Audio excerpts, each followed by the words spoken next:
When we think of danger in prehistory, we imagine monster saber-toothed cats lurking in tall grass, massive bears crashing through trees, predators driven by instinct. But what if the most terrifying predator didn't crawl or roar? What if it stood upright, held a stone axe, and stared back at you with human eyes? Long before modern civilization, there lived a species not entirely unlike us Homo Heidelbergensis. They walked like us, thought like us. But in their world, survival wasn't earned by compassion. It was seized by force. In a landscape crawling with beasts, they were the ones to fear, not because they were mindless, but because they were calculating, coordinated, and willing to kill their own kind. The first shadow of humanity wore a human face. If you're watching this video on your television, don't forget to use your phone to subscribe to the channel before you keep watching. It's a small action, but a big motivation for us to keep bringing you more great content. They rose in an age of chaos. Glaciers blanketed the north, deserts scorched the south, entire ecosystems vanished within a generation. Homo Heidelbergensis stepped into this unforgiving world not as victims but as survivors, shaped by hardship. Their bodies were built for endurance, wide chests, powerful limbs, and thick bones hardened by struggle. Their minds, sharp, focused, almost human. But it wasn't intelligence alone that kept them alive, it was resolve. While other species perished, they pushed forward. They mastered fire, crafted tools, and hunted as a unit. But cooperation didn't mean kindness. It meant strategy, cold, calculated, and often ruthless. In a world where resources vanished as fast as they were found, mercy could be fatal. To survive, they had to compete sometimes, even with their own. And in this crucible of extremes, they didn't merely endure nature's wrath, they became part of it. A force shaped by fire, sharpened by ice, and driven by the brutal logic of survival. This was not a world for the weak or the kind. Homo Heidelbergensis roamed a landscape teeming with lethal predator saber-toothed cats with blade-like fangs, cave lions twice the size of their modern cousins, hyenas the size of bears, and crocodiles so massive they could drag a grown adult beneath the surface in seconds. Every hunt was a gamble. Every journey beyond the cave mouth was a calculated risk. But despite these terrifying beasts, the greatest threat didn't come with claws or scales. It walked upright. It watched from the shadows. It waited for the right moment to strike another human. In a world already soaked in danger, Heidelbergensis learned that survival sometimes meant turning against their own. Whether over territory, food, or fear, the lines between kin and competitor blurred. This was the birthplace of calculated violence. Not senseless rage but organized aggression. They didn't just survive nature's chaos, they added to it. They were both the hunted and the hunter. And sometimes, the enemy wore a familiar face. As archaeologists dug deeper into caves and forgotten valleys, they began to uncover bones not of animals, but of humans. These weren't ordinary remains. Many were scarred with distinct cut marks, some burned, others showing signs of repeated trauma. These weren't accidents of the wild or signs of natural decay. They were deliberate, intentional. Evidence pointed to something chilling. These individuals weren't just lost to time, they were targeted. Some had wounds in places that made no sense for ritual or defense. Cracks in skulls that suggest more than conflict, suggest control, strategy, and perhaps punishment. The idea that early humans may have hunted or harmed their own kind was once unthinkable. But now, the pattern was undeniable.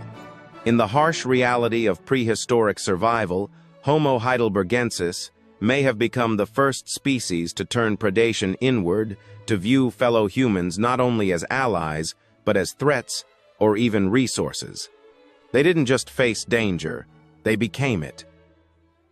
In the dry earth of Bodo, Ethiopia, archaeologists uncovered something that defied expectations: a human skull over 600,000 years old. But it wasn't the age that stunned them, it was the surface.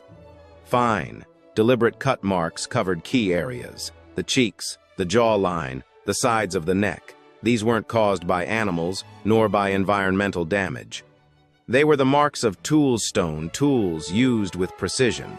Whoever made them wasn't hacking blindly. They were removing flesh carefully, systematically. And what's even more unsettling, no animal remains were found nearby. Only human bones, no signs of burial, no clear ritual offerings, just the unmistakable trace of human hands on human remains. Was it symbolic? A funerary practice lost to time? Or was it survival, driven by scarcity? Some scientists fear the truth may be darker still, that this wasn't reverence, but resource. In the silence of Bodo's soil, we hear a whisper from the past. When desperation strikes, even humanity has limits, and sometimes crosses them. Across Europe and Africa, ancient bones whisper a common story, one not of animals or accidents, but of people harming people. Archaeologists have uncovered skeletons marked by repeated trauma-blunt force to the skull, defensive wounds on arms, and patterns too consistent to be random. These weren't isolated acts of violence. They were systematic.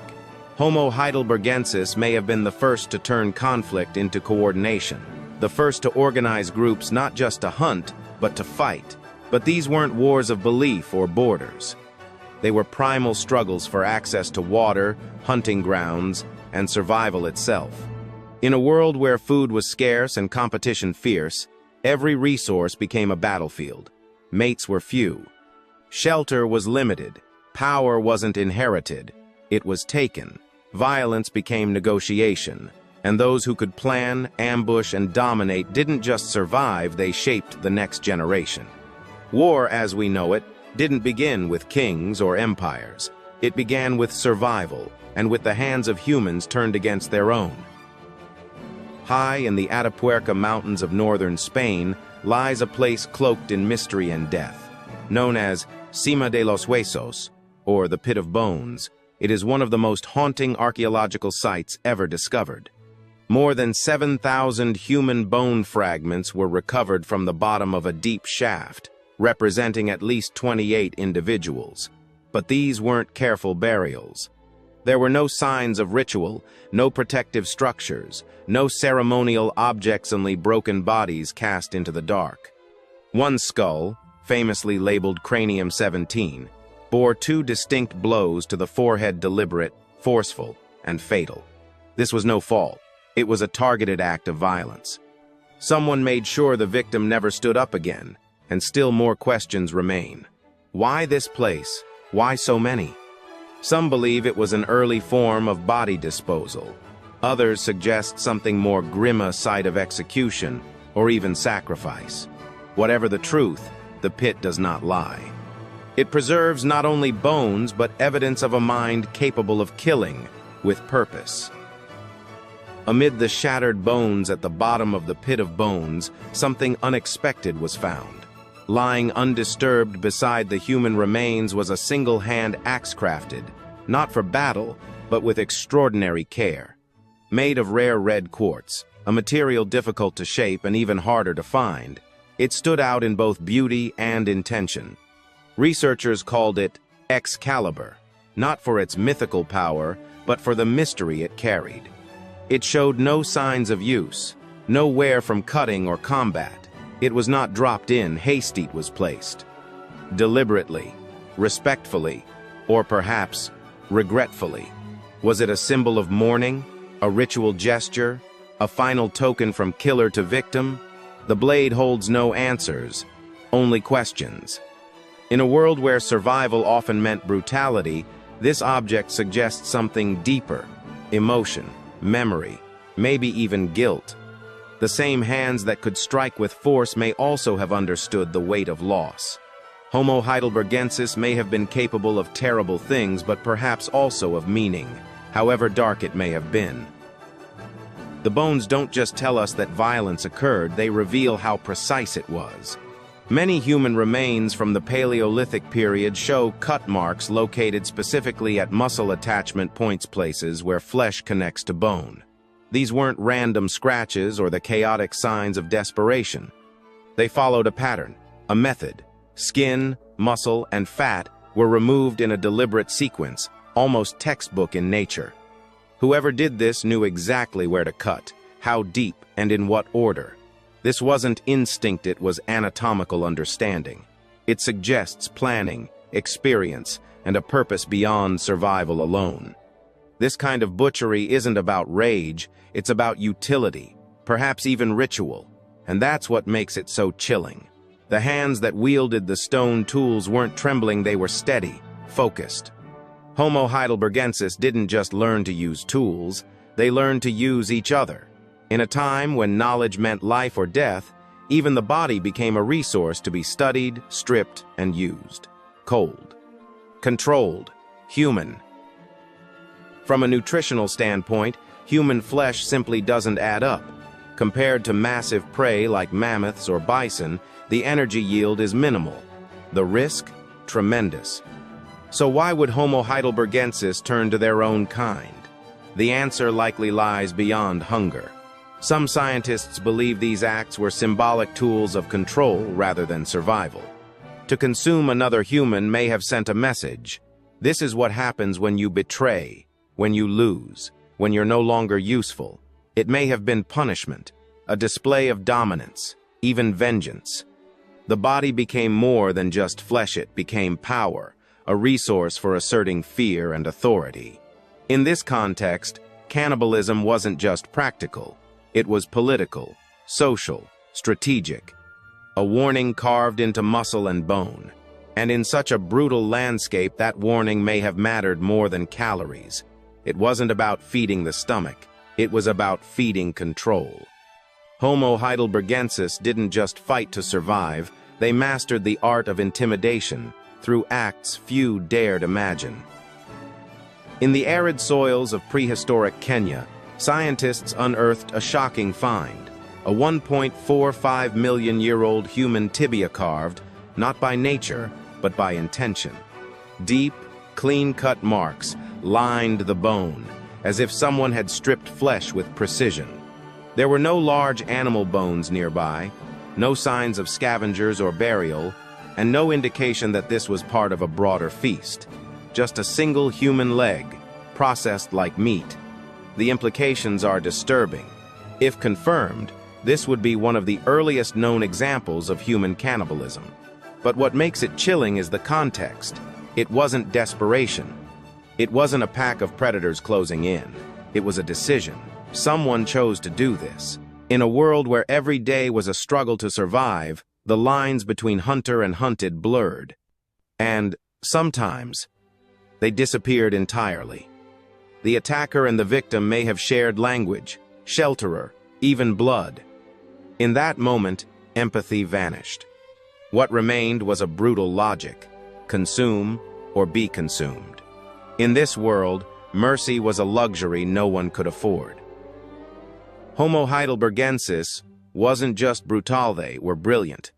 In the region of Schöningen, Germany, researchers discovered wooden spears nearly 300,000 years old, meticulously crafted and perfectly balanced for long-distance throws. These weren't crude sticks. They were aerodynamic, durable, and deadly. A level of craftsmanship that required not only skill, but foresight and planning. Far to the south, in Ethiopia, stone-tipped projectiles dating back over 280,000 years revealed the same mastery. These weapons weren't improvised, they were engineered. Each one designed with specific purpose, combining natural materials with precision shaping. This was more than survival. It was strategy. These early humans understood not just how to kill, but how to do it efficiently. From distance, with force, with intent. They weren't merely reacting to danger, they were creating it. Their weapons allowed them to strike before being seen, to dominate before being challenged. Intelligence and violence fused into one terrifying capability. Homo Heidelbergensis didn't just use tools. They weaponized thought itself. Crafting a weapon is more than shaping a stick or sharpening a stone. It's about intention, thought, timing. Homo Heidelbergensis didn't just gather materials, they engineered tools from wood, stone, and bone in combinations that required foresight and patience. To make a spear that could fly straight, pierce thick hide, or endure repeated use wasn't instinct, it was innovation. And innovation demands something remarkable, the ability to imagine an outcome before it exists. These early humans weren't improvising. They were thinking ahead, refining techniques, and likely passing them down through teaching and imitation. This was the beginning of something far greater than survival. It was the emergence of culture. Each weapon reflected knowledge not held by one, but shared by many. And that knowledge, like the weapon itself, could be used for protection or domination. In their hands, a spear was more than a tool, it was a calculated extension of power, an idea made deadly. Homo Heidelbergensis didn't just react to their world, they reshaped it with thought sharpened into violence. In the heart of Tanzania, archaeologists uncovered bones more than 1.5 million years old, not just broken fragments, but carefully shaped tools. These weren't the results of chance. They were born from choice. Early humans like Homo Heidelbergensis didn't just grab the nearest rock, they selected specific materials, struck them with purpose, refined edges, and tested results. What emerged wasn't just a tool, it was a tradition. The skill was passed on, refined, taught, and remembered. In these acts, we see the roots of something deeper, culture. Not culture as we know it with art and stories, but a shared understanding of how to manipulate the world and each other. These tools help them butcher prey, build shelter, and, when needed, assert dominance. Intelligence, in their world, didn't lead to peace. It enhanced their ability to outthink rivals, to strike faster, and to survive longer. Homo Heidelbergensis built more than weapons. They built a systemon, where knowledge was power, and power was often wielded in blood. In a world built on survival, compassion should have been a weakness. And yet, buried deep within the pit of bones in Ethiopia, archaeologists found a surprising clue. Among the remains was a skeleton of an individual with a severe pelvic deformity and injury so debilitating they would have been unable to walk unaided, let alone hunt or defend themselves. And yet, they lived for years. Someone shared food with them, protected them, carried them. In a species known for its raw brutality, this moment stands out like a flicker of warmth in the cold. It wasn't biology that kept this person alive. It was community, connection, empathy. Perhaps for the first time, survival wasn't just about strength, it was about care. But even here, the shadow of brutality lingered, because in this early form of community, protection could be offered or withdrawn. Kindness had limits. Support had conditions. In the hands of Homo Heidelbergensis, even mercy was a strategic choice. And in that, they took their first step toward becoming us. Long before cities, nations, or written language, Homo Heidelbergensis began to build something remarkable: society. They lived in small groups of 15 to 30 individuals, bound by blood, survival, and necessity. They hunted together, divided labor, and likely exchanged mates across groups to strengthen their lineage. But this wasn't random wandering. Archaeological sites in places like Boxgrove, England, and Schöningen, Germany, show evidence of repeated visits, proof of planning, memory, and perhaps even purpose. These may have been ancient gathering spots, places to share tools, trade resources, or pass down knowledge. Maybe, on cold nights, they even told stories beside flickering flames. But this early society wasn't peaceful. It was practical. Bonds were strong because the outside world was cruel. Protection came with loyalty. Trust was valuable, but fragile. In this world, inclusion meant survival, and exile meant death. Homo Heidelbergensis may have birthed the first community, but they also forged the earliest lines between us and them. And that division would shape the future of our species. Even in the earliest human communities, peace was never guaranteed. Trust had limits, tensions brewed, and sometimes consequences followed. One of the most telling discoveries is Skull 17 from Atapuerca, human cranium bearing two nearly identical fractures to the forehead. Not random, not accidental, not the result of a predator's claw or a fatal fall. These wounds were deliberate, forceful, and delivered with precision. The evidence points to human hands, but the motive? That's the mystery.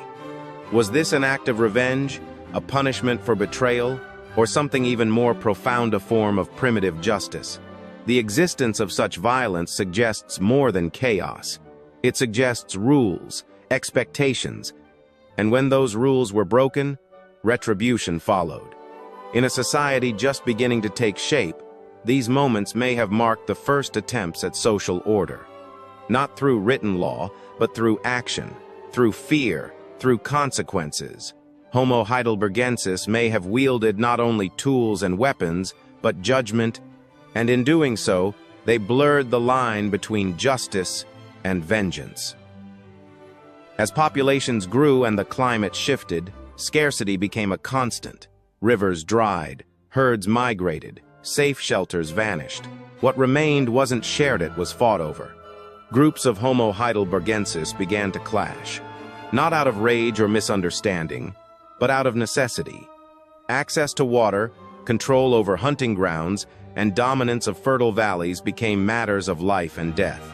This wasn't random brutality, it was calculated, repeated, territorial. The same intelligence that built tools was now used to secure borders. Ambushes were planned. Encounters weren't avoided, they were expected. The violence was no longer reactionary, it was tactical. Early warfare wasn't led by kings or driven by ideologies. It began in the mud and stone of the Paleolithic world, where a bend in the river or a cave mouth could determine a clan's fate. To defend was survival. To expand was power. And to strike first was often the only option. In the world of Homo Heidelbergensis, peace was not the default. War was not the failure. War was the system. We may never hear their voices, but their bones speak volumes. The structure of Homo Heidelbergensis' vocal tract, combined with the size and complexity of their brains, suggests they were capable of more than grunts or instinctive cries. They may have spoken. Maybe not in full sentences like us, but in meaningful sound signals, warnings, instructions, perhaps even stories passed around firelight, and speech changes everything. If they communicated, they could teach. If they taught, they remembered. And memory, more than muscle, defines humanity. With language comes abstraction planning, deception, persuasion. It allows for unity and division. It builds alliances and justifies violence. Imagine a leader rallying a hunting group, or Worsi clan convincing itself that another group deserved no mercy. Words could bring people together or turn them into weapons. If Homo Heidelbergensis spoke, then their brutality wasn't just instinct. It was shaped by thought, sharpened by reason, and perhaps amplified by belief. The first spoken words may not have been greetings, they may have been commands. Homo Heidelbergensis wasn't just another branch of the evolutionary tree, they were the hinge, the turning point between animal instinct and conscious intent. They hunted with tools, but they also remembered the hunt. They cared for their injured, but they killed with purpose. They formed bonds, but they broke them with violence. In their world, love and betrayal, creation and destruction, empathy and cruelty all coexisted in brutal harmony. And when they disappeared, it wasn't because they failed. It was because they gave rise to something more. Some of them became Neanderthals, others Denisovans, and some became us. And in us, they remain. In our endurance, in our fire for survival, in our capacity to build cities, speak poetry, and dream of stars, but also in our rage, our fear, our ability to hurt, to dominate, to justify cruelty with logic, and conflict with purpose. The blood of Homo Heidelbergensis flows quietly beneath the skin of modern humanity. Their brilliance shaped the path ahead. Their darkness still echoes in our shadow. We study them to understand what we were, but what we often find is a mirror, one that reflects not monsters of myth, but monsters that wore familiar faces. Ours. This is more than history. This is our origin story, raw, brutal, human. If their bones could talk, they would whisper the truth we fear the most. The first monsters that hunted humans were humans. Subscribe to Prehistoric Shadows for more chilling journeys into the blood-stained corners of our past.